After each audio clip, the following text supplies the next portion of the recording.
Gracias por acompañarme nuevamente.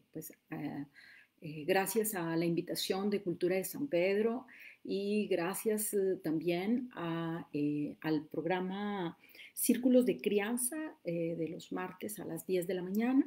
También quiero agradecer a la presidenta del DIF San Pedro por invitar al programa Tiempo de Crianza nuevamente a transmitir.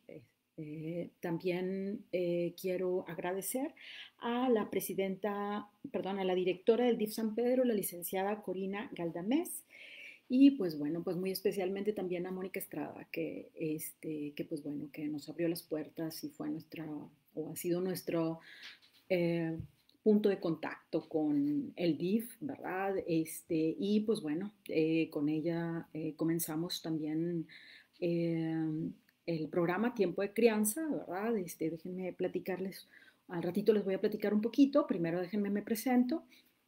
Pues mi nombre es Lili Montemayor y yo soy psicoterapeuta desde hace más de 25 años. También, pues bueno, soy psicóloga clínica, egresada de la Universidad Autónoma de Nuevo León. También estudié un posgrado en psicoterapia de niños y adolescentes, es una residencia de 3 años en el Instituto de Salud Mental de Nuevo León. Ahí trabajé también como jefa de servicios clínicos y pues bueno, como supervisora de la clínica también. Y tengo otro posgrado, una maestría en psicoterapia de pareja y de familia con orientación sistémica por el Centro de Investigación Familiar. Ahí también trabajé como profesora de posgrado y como supervisora. También trabajamos algunos proyectos de programas de crianza, ¿verdad?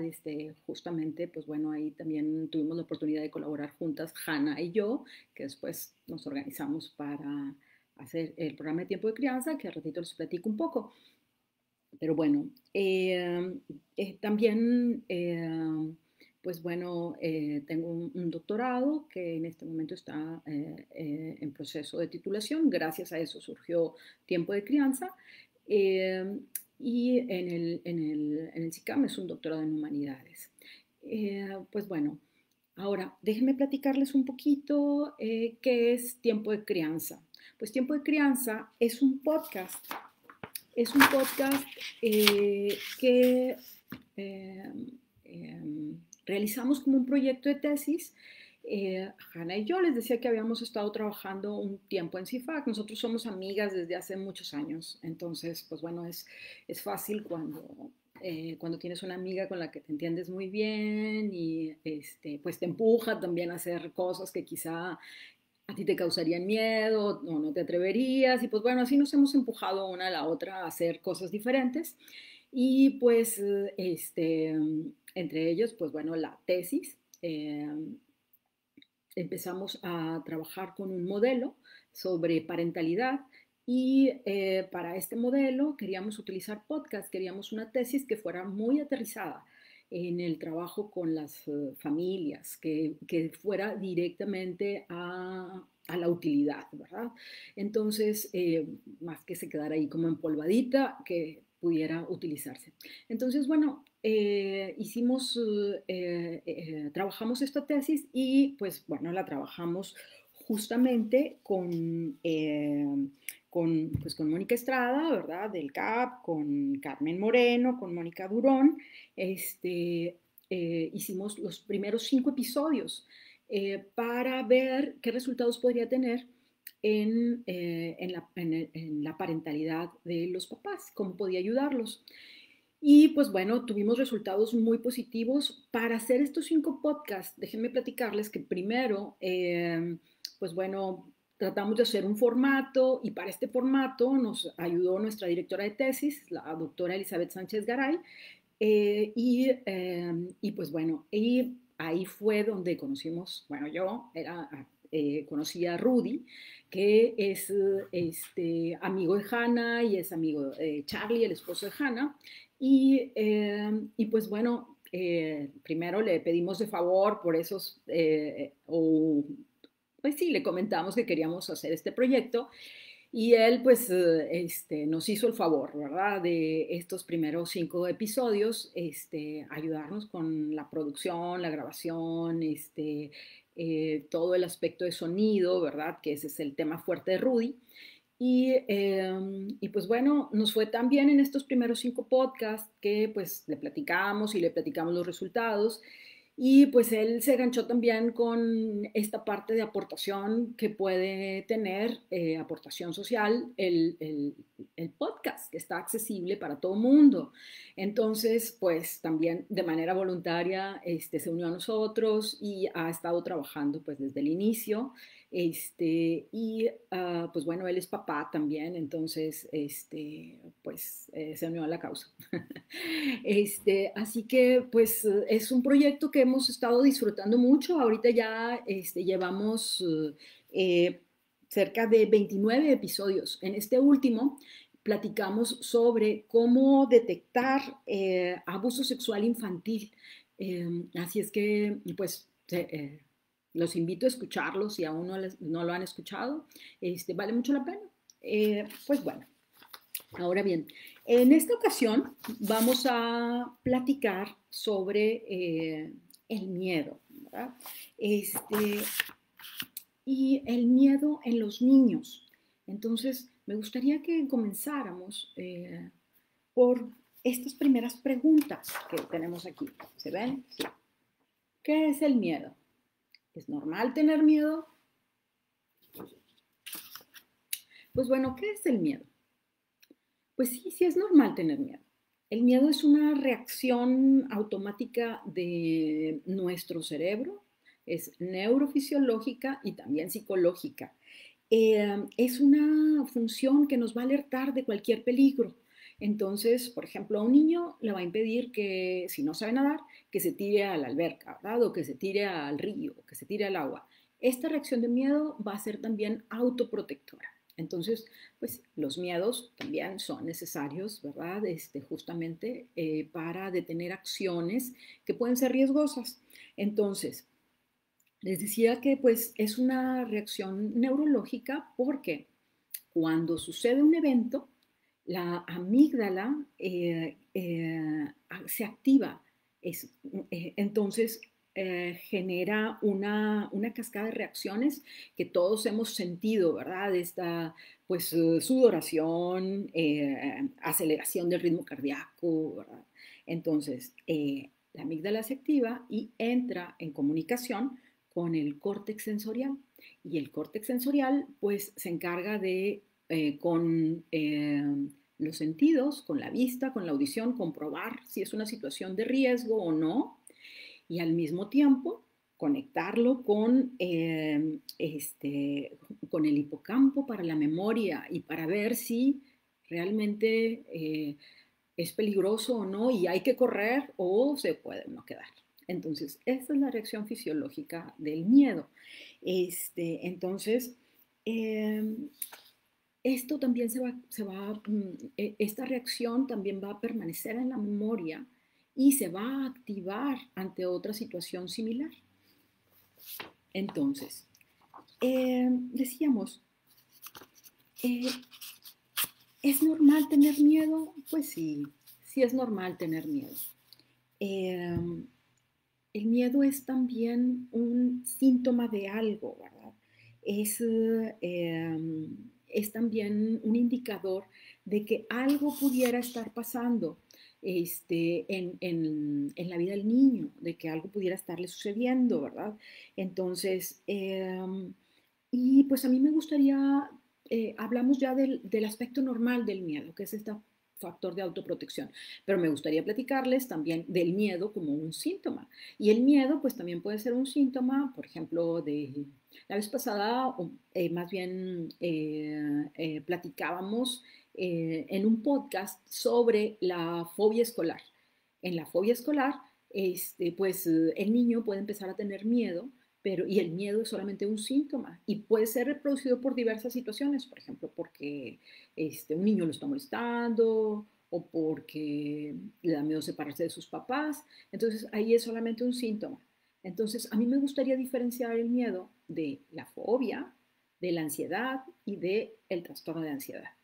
Entonces, en la fobia, como un síntoma, pues hay un miedo, pero el miedo es irracional, es exagerado, sobrepasa la situación. Por ejemplo, no es el miedo a, no sé, dicen, tengo fobia a las arañas. Ok, puede ser que le dé miedo a las arañas, pero una fobia a las arañas es incluso es una reacción exagerada, o sea, aunque esté, no sé, en la televisión no la puede ver, ¿verdad? O aunque esté muy lejos, ¿verdad? La reacción de miedo es muy fuerte, o incluso en una fotografía, pues bueno, tampoco, ¿verdad? No permite el cuerpo verla, ¿verdad? Entonces, esa es la fobia. Ahora, la ansiedad es una reacción también física y psicológica, pero es una sensación permanente de intranquilidad. También es una reacción natural, ¿verdad? O sea, también tenemos ansiedad. Por ejemplo, yo antes de dar esta plática, pues tuve ansiedad durante el día, ¿verdad? De que todo saliera bien, de que la página pudiera abrirla yo bien, ¿verdad? Entonces, bueno, esa es una reacción de ansiedad este, que se presenta ante un evento. Y pues bueno, pero esta ansiedad puede ser permanente. Entonces, por ejemplo, para mí, pues bueno, es este momento y ya. Pero si esta ansiedad se encuentra la mayor parte del tiempo, entonces podríamos estarnos refiriendo a un trastorno de ansiedad. Y un trastorno de ansiedad es un diagnóstico específico que, pues bueno, va a requerir un tratamiento. ¿Qué implica ese tratamiento? Pues bueno, que hay que atender este conjunto de síntomas que incluyen, por ejemplo, episodios de ansiedad intensa, como pensamientos intrusivos, ¿verdad? De, ay, todo va a salir mal, ay, algo va a pasar. Entonces, eh, eh, puede haber también dificultades para dormir por estos pensamientos intrusivos o mareos, ¿verdad? Y todo este conjunto de síntomas pues puede formar un trastorno de ansiedad y pues bueno, aquí es importante buscar ayuda si lo que detectamos es un trastorno de ansiedad. Entonces, hablamos ya del pues, miedo normal, pero también de un miedo que se puede convertir en un problema, ¿verdad? Entonces, para los papás, a veces puede ser difícil distinguir entre lo que es el miedo como un síntoma o el miedo como una parte del desarrollo o el miedo como manifestación de algo más, de algo detrás de la conducta del niño. Entonces, hay que tomar en serio los miedos infantiles y como papás, pues bueno, estar también ahí observándolos, ¿verdad? O sea, viendo si es parte de su desarrollo o si es algo en lo que necesitamos apoyar al niño. Entonces, pues hay que tomar en serio los miedos, ¿verdad? Hay que poner atención a lo que nos van a decir esos miedos. A veces no son directos y esconden otra cosa. Por ejemplo, hay niños o niñas que pueden tener miedo a la voz de un hombre, ¿verdad? Y pues esto se puede generalizar a la voz de todos los hombres.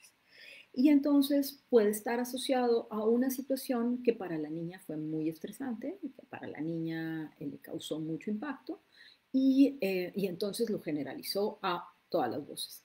Eh, Esta también es otra reacción del miedo, ¿verdad?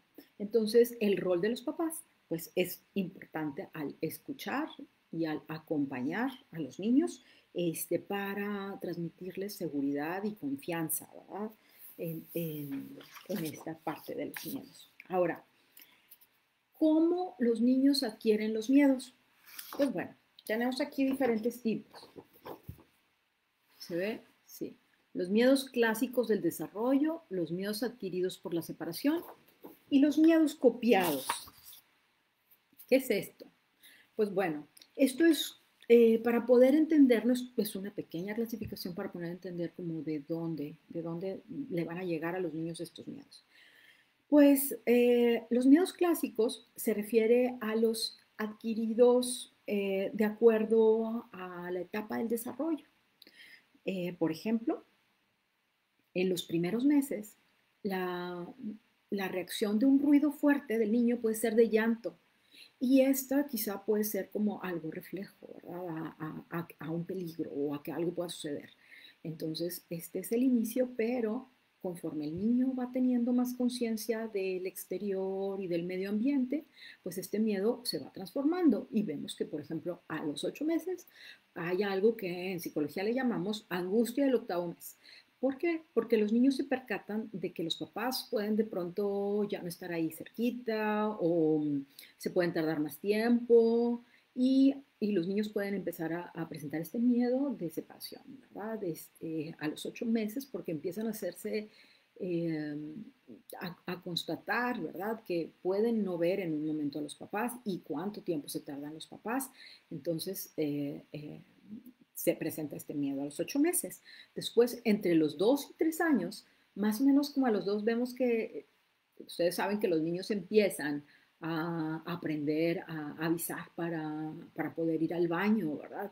Entonces muchos de los miedos podrían estar asociados también, por ejemplo, a caerse en el excusado, al ruido que genera el agua del excusado. Y pues bueno, son miedos como esperados porque son pues para el niño también nuevos o empieza a identificarlos en este momento. Después, entre los 4 y los 8 años, ustedes han visto que pues los niños es más importante para ellos en este momento la creatividad y la fantasía. Entonces, pues el tipo de miedos que empieza a presentarse son miedos, por ejemplo, a los monstruos, ¿verdad? Y miedos a las brujas y miedo a la oscuridad, miedo a empezar a dormirse solos. Y pues bueno, todos estos están asociados justamente a esta fantasía, ¿verdad? Exacerbada a los niños, en los niños y puede empezar a ver, por ejemplo, no sé, en las sombras y a tener miedo de esas sombras. Eh, Ahora, también en esta edad, entre los 4 y los 8 años, los niños empiezan a hacerse como conscientes de la muerte y empiezan a entender que la muerte es un fenómeno irreversible, ¿verdad?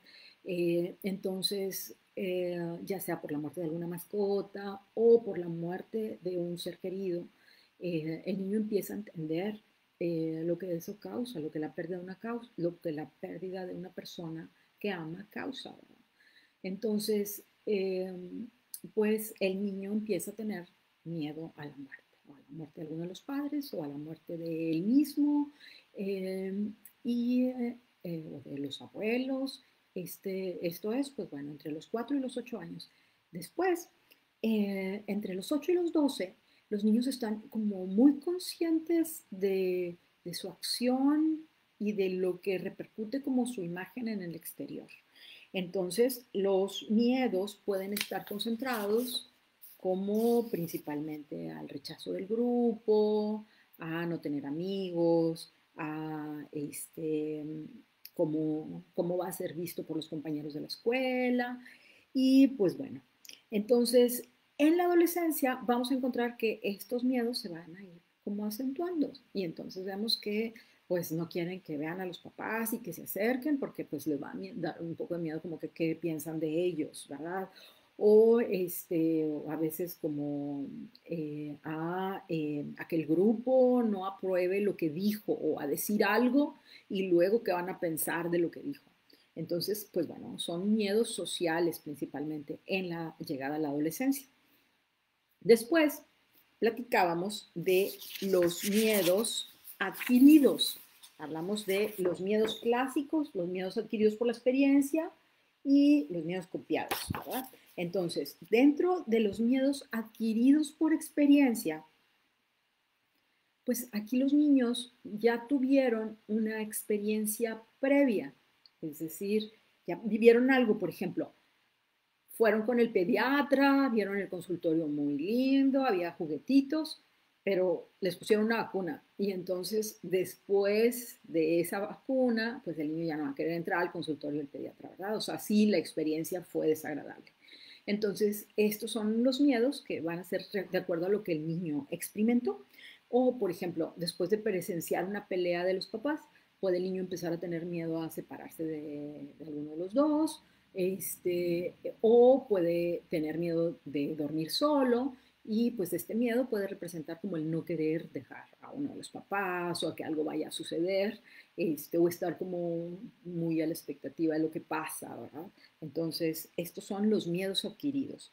También después de una separación, como un divorcio, por ejemplo, los niños pueden empezar a tener miedo a dormir solos o a que le pase algo a alguno de los papás, ¿verdad? Sobre todo con el papá que vive en la mayor parte del tiempo o la mamá que vive en la mayor parte del tiempo.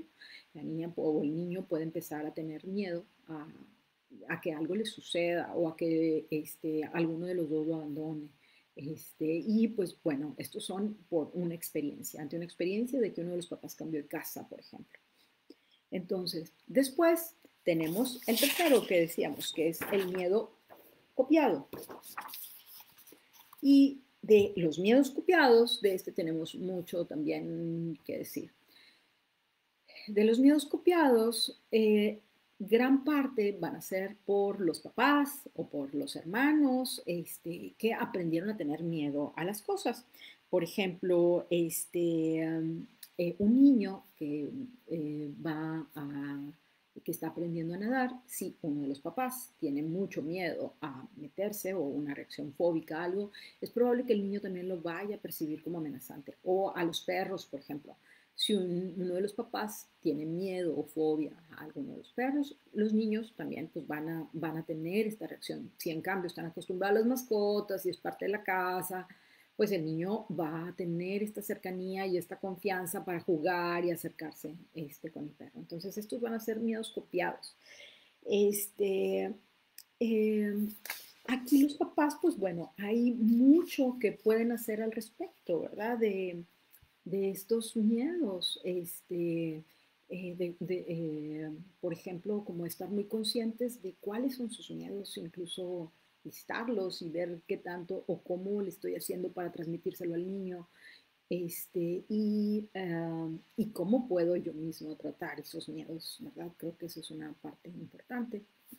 Ahora, ¿cómo ayudamos a los niños con los miedos? Eh, pues aquí pues yo les voy a comentar algunas sugerencias de qué pueden hacer con los miedos, ¿verdad? Primero, creo que es importante, como lo pusimos aquí, identificar, prevenir e intervenir, ¿verdad?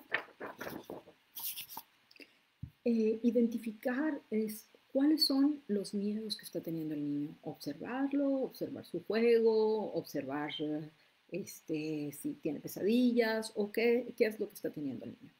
Entonces, tratar de entender a qué obedecen, es decir, si es algo transitorio que tiene que ver con su edad, si es por una experiencia vivida del niño o si es algo adquirido. Eh, si, eh, si es algo copiado de los papás, ¿verdad? Entonces, como papás, ¿qué podemos hacer? ¿Cómo empieza la prevención? Pues podemos brindarles confianza y tranquilidad, ¿verdad? Que la casa sea un espacio de tranquilidad. También una visión optimista del futuro, una visión esperanzadora del futuro. Entonces es muy importante atender nuestros miedos y hacerlos sentir en confianza. A veces es muy difícil porque los papás también en estos momentos, que más adelante platicaremos un poquito sobre particularmente estos momentos, los papás también pues pueden enfrentar sus propios miedos y los niños se los hacen muy visibles, ¿verdad? Entonces, después tenemos la intervención. ¿Cómo intervenir? Pues si le está causando dolor al niño o lo está limitando de hacer cosas, entonces es importante atenderlo y buscar ayuda. Puede ser con un psicoterapeuta especializado en niños o puede ser con un psiquiatra.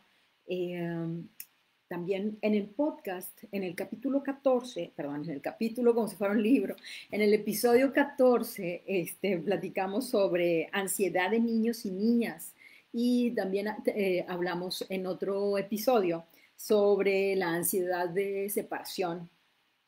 Y próximamente vamos a hablar en otro podcast sobre el miedo a la oscuridad Y pues bueno, pues les recomiendo que lo escuchen y que vean qué episodios tenemos por ahí sobre estos temas de ansiedad o miedo en los niños. Bien, ahora, ¿qué sugerencias tenemos? Pues primero, hacerlos sentir seguros de tu presencia y de protección, como que estás ahí para cuidarlos, y que como todo va a estar bien, ¿verdad?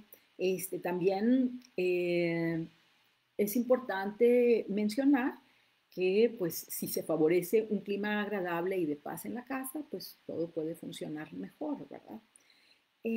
Dar seguridad no implica sobreproteger, es decir, también es necesario permitir que el niño explore en un ambiente seguro, pero que explore, que busque, que experimente, ¿verdad? Cuidando los riesgos, por supuesto. También, el número 4, otra sugerencia, es si tiene miedo a algo, no lo forces, no lo hagas como que lo haga a fuerza o que se aventure a la fuerza. Permite que lo haga paulatinamente y estimula más su curiosidad que el empujarlo como a la fuerza, ¿no? Número 5, busca los juegos para ayudarla o ayudarlo a vencer los miedos. Por ejemplo, hay algunos niños que les tienen miedo a la oscuridad. Aquí, usando los juegos, podemos utilizar, por ejemplo, una linterna para en la pared crear algunos efectos, ¿verdad? De luz y de sombras, o para con hacer, no sé, como con una sábana, un espacio así como una cabañita, ¿verdad? En donde el niño también pueda jugar con la oscuridad y con la linterna, pero con la seguridad de la presencia de uno de los padres ahí. También se puede, por ejemplo, eh, con una lámpara, ¿verdad? Hacer esos efectos de movimiento y de movimientos con las manos. Entonces, esos son algunos de las formas como podemos utilizar los juegos a favor de los miedos, ¿verdad? Como para vencer los miedos. Eh, También nuestra recomendación número 6 sería que evites exponerlo a imágenes violentas, ya sea de la televisión o de internet. Por ejemplo, los niños en cuanto empiezan a percatarse, pues ya sea a través de cuentos o a veces también a través de imágenes de internet, pueden empezar a tener miedo a zombies, que son cosas que pues van a llegar por el contacto con los demás, ¿verdad? Y por el contacto también, ya sea por el juego con otros niños o por el contacto a través de televisión o de internet. Entonces, hay que cuidar que no tengan acceso a situaciones tan violentas, ¿verdad? Que pueden favorecer pues, las pesadillas, los miedos. Hay algunos niños que incluso les gusta un poco como jugar con el miedo, con esta sensación de miedo. Y sí, puede ser, pero pues es muy probable que en la noche va a tener pesadillas, que va a tener dificultad para dormir solo. Entonces, bueno, esto hay que balancearlo, ¿verdad? También. Eh, La número 7 es ayúdalo también a tener una rutina de sueño, es decir, que duerma sus horas, que duerma el tiempo completo, aunque esté de vacaciones, aunque estén pues encerraditos en casa. Eh, si el niño te manifiesta, por ejemplo, que tiene pesadillas y que está teniendo dificultades para dormir, es muy importante ver qué estuvo viendo durante el día, qué imágenes estuvo viendo o qué escuchó, ¿verdad? Ya que los sueños están regularmente muy asociados a lo diurno, a todo lo que sucedió durante el día. Entonces, observa a qué tuvo acceso el niño, o si es un sueño que está como recurrente y muy presente, es pues en qué ha estado pensando el niño, ¿verdad? También, o la niña que está por ahí eh, temiendo, ¿verdad? La número 8 es mantenerlo entretenido o entretenida con actividades físicas, juego, música, arte, es decir, que su cabeza también esté ocupadita en otras cosas. Entonces, bueno, ahora vamos a hablar de otros nuevos miedos. Ustedes saben de cuáles hablo, ¿verdad? De este nuevo tipo de miedo asociados al COVID, ¿verdad? ¿Qué onda con esos miedos? ¿Qué vamos a hacer con esos miedos que están presentes, pues no solo en los niños, sino en todos nosotros, ¿verdad? Este, pues bueno, eh, han, algunos centros, como el Centro de Neurodesarrollo del Hospital Robert Debré y el Servicio de Psiquiatría del Niño y del Adolescente en París, en su página hacen referencia a un síndrome que le llaman el síndrome de la cabaña. Es una de las cosas que hemos por ahí estado viendo. Algunas personas han estado hablando de este síndrome. Quiero aclarar que no se trata de un diagnóstico, que no se trata de un problema psicológico y que no se trata o de un trastorno psicológico, por ejemplo, de alguna forma, ya que, pues bueno, para todos esta situación del COVID es nueva. Entonces han buscado cómo ponerle nombre a una situación. Por ahí estoy pendiente de leer un artículo de una amiga, Daniela Febre, que vi que puso también ahí algo sobre este síndrome de la cabaña, ¿verdad? Que pues bueno, pues vamos a leerlo, a ver qué nos platica Daniela.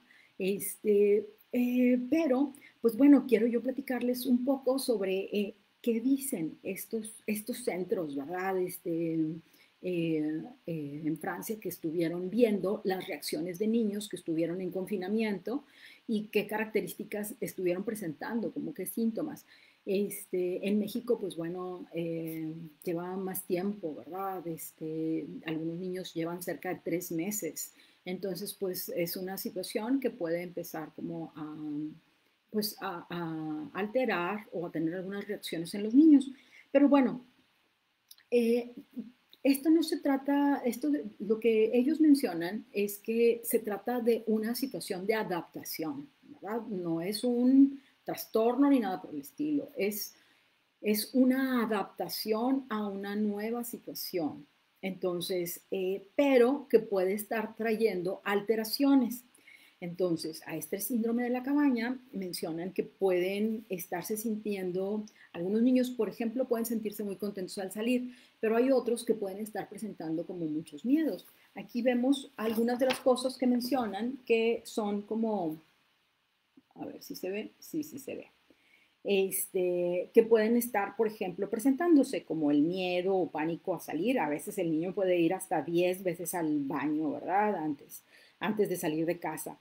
La apatía o la falta de motivación, la tristeza, cólera o irritación, las dificultades del sueño en los niños, las dificultades para concentrarse en cosas cotidianas y puede haber también un cambio en el apetito, es decir, un aumento o disminución en el apetito del niño, ¿verdad? O sea, algunos pueden estar como sin ganas o desanimados en la alimentación. Entonces, solamente como tomándolo como, pues que son aspectos de los que hay que estar al pendiente, ¿verdad? Que el niño esté pues lo mejor posible emocionalmente y en la mayor tranquilidad posible dentro de esta situación. Ahora, eh, ¿qué hacer ante esta situación? Pues bueno, primero identifica, igual, previene e interviene, ¿verdad? En identifica es cómo está el estado mental de tus niños, cómo van sus miedos, hacia qué obedecen. Haz una lista, por ejemplo, de sus miedos y checa pues, cómo lo ves, ¿verdad? Pide ayuda. Puedes, por ejemplo, preguntar vía telefónica y pues con mucho gusto habemos muchas personas, terapeutas dispuestas, ¿verdad? A apoyar. Más adelante te voy a pasar algunos números en donde también puedes ponerte en contacto. Entonces, trata de hacer una lista de estas conductas así ansiositas que tú estés viendo o de miedo, ¿verdad? Por ejemplo, checa si está como la lavándose demasiadas veces las manos, que ya hasta tiene la piel seca o irritada, ¿verdad? De esto. Entonces, bueno, aquí ya está una conducta que puede estar pasando la ansiedad, ¿verdad? Entonces, eh, previene también la información, o sea, para prevenir hay que limitar la información que recibe de los medios. Ayúdalo a realizar como los gestos de protección contra el coronavirus, es decir, sí el lavado de manos, sí el distanciamiento, pero sin que esto se convierta en una privación de la libertad del niño. Es decir, permítele jugar, que tenga sus espacios de juego, que tenga un espacio, incluso si es muy difícil en exterior, en una pequeña terraza, en la cochera, pero sí que pueda tener estos espacios de juego y si no hay otros niños, pues tienes que hacerla tú también de adulto como niño, ¿verdad? Para buscar esta forma de interacción con los niños. Entonces, y generarles o ayudarles a generar esta tranquilidad. Que no se sientan los niños como privados de la libertad, incluso dentro de casa. Cuida la rumiación de pensamientos catastróficos del niño, pero también los tuyos, porque el niño, pues bueno, ya sabemos que ya platicamos de los miedos que son transmitidos, ¿verdad? Ayúdalos a estar tranquilos y ocupados con distracciones como lectura o como juegos, ¿verdad? Hazle saber que esto también va a pasar y que tenga una visión esperanzadora del futuro. A veces puede ser difícil, les decía, si nos encontramos nosotros a veces como en esta montaña rusa de emociones, ¿verdad? Ante el COVID, pues bueno, pero sí es importante a los niños sí transmitirles esta visión esperanzadora y que esto va a pasar, que quizá cambien algunas cosas, pero esto también va a pasar. Ahora, trata de mantenerle rutinas al niño. No se trata de ser inflexible con rutinas ni nada, pero aunque estén de vacaciones, sí que tengan actividades extra, ¿verdad? O sea, por ejemplo, pues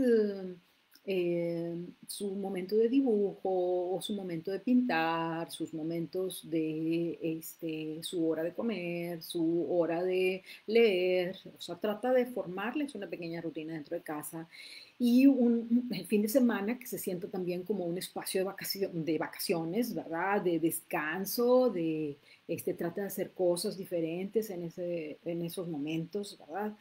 Y aunque tú te encuentres en esta situación de ansiedad, prioriza la parentalidad. Es muy difícil a veces priorizarla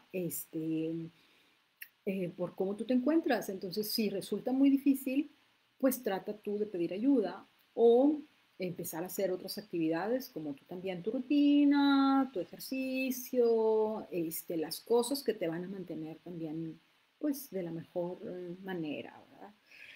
Eh, Ahora, es importante que en la intervención trabajes con tus propios miedos. Busques cuáles son los miedos que son tuyos y trata de intervenir, pues si es necesario, contactando a algún profesional. Entonces, a mí me gustaría saber si hay algunas preguntas y quiero ver si puedo ver las preguntas. No, no puedo verlas. No sé si hay algún problemita, pero no tengo acceso a las preguntas.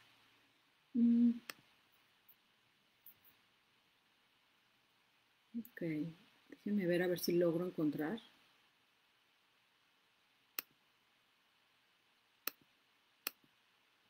Ok, bueno, no logro encontrarlo, pero como la vez pasada, entonces les puedo ir respondiendo las preguntas después en sus comentarios, ¿verdad? Para írselos contestando a todos. Y pues bueno, déjenme pasarles nada más una información, ¿verdad? Sobre mí. Este es mi número de teléfono, que me pueden mandar un WhatsApp. Este es mi correo electrónico. También me pueden enviar un correo con preguntas.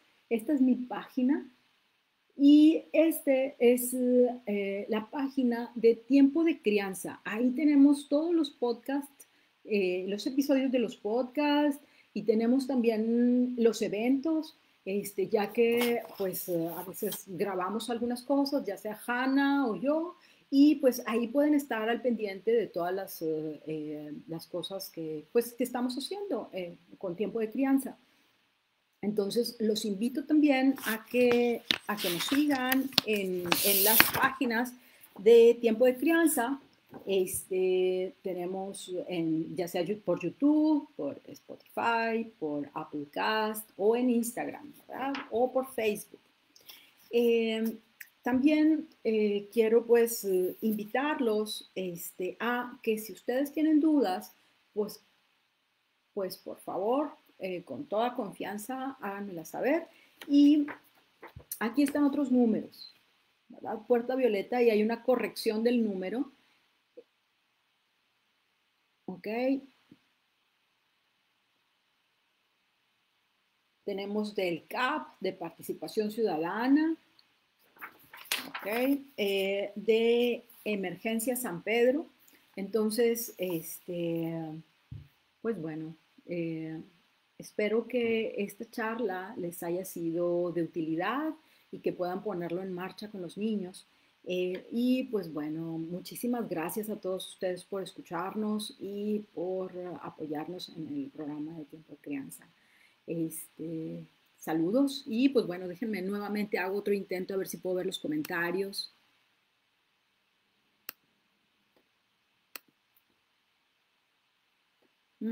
No, no puedo verlos.